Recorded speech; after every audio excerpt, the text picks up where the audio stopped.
Now we come to Unit 2. That is, we're going to study through the history of God's revelatory process, first in calling forth a people to himself through the family of Abram, later to be called Abraham, and Sarai, later to be called Sarah, and the elevation of both names focusing on God's redemptive plan to create a people group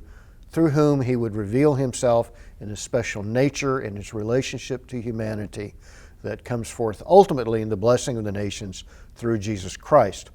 So we're going to look at the Middle Bronze Age and Late Bronze Age in this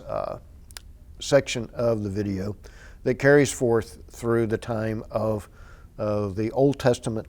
from Genesis chapter 11, the latter part, and the call of the family of Terah, the father of Abraham, and then Abram and Sarah themselves on through the end of the book of Genesis, and then we'll continue into the Late Bronze Age era of the context of the Israelites in the land of Egypt, carrying forward to the Exodus in the 15th or 14th or 13th centuries BC. We'll look at some of the issues of the dating of the Exodus, and then get in, of course, to the period of the settlement, conquest narrative, and the period of what we look at in Joshua, Judges, and the early part of Samuel. So we'll be looking at those during this section. Again, our time frame is Middle Bronze Age,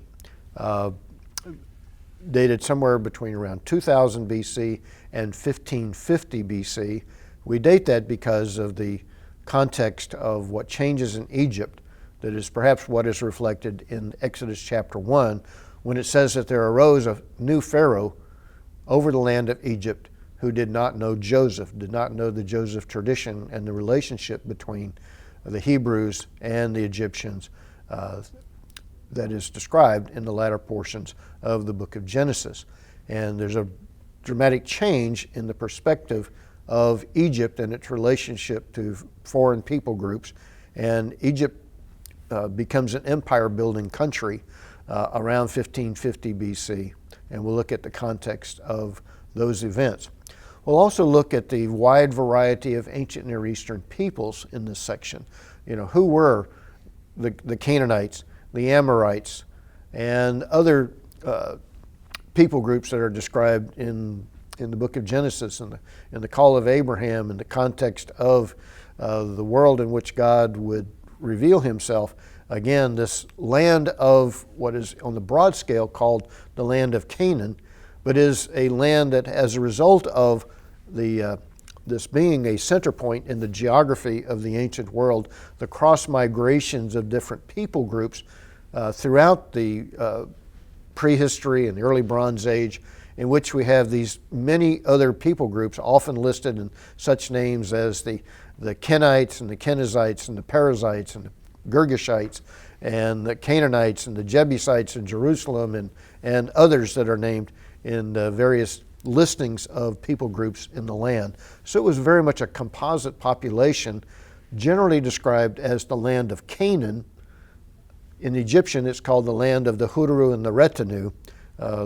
which are Semitic and non-Semitic groups occupying this territory along the eastern Mediterranean that would be the land promised to Abram and coming to fruition through the conquest narrative in the book of Joshua.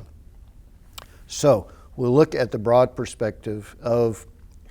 Middle Bronze Age and Late Bronze Age culture. We'll look at the geography of the movement from southern Mesopotamia to upper Mesopotamia, where Terah dies. He's buried in Haran, and then the call of Abram that starts from that point in chapter 12 as they go down to the land of Canaan.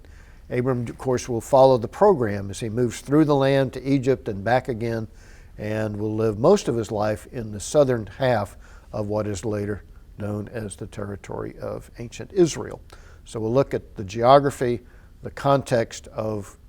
the Middle Bronze and Late Bronze eras in this unit.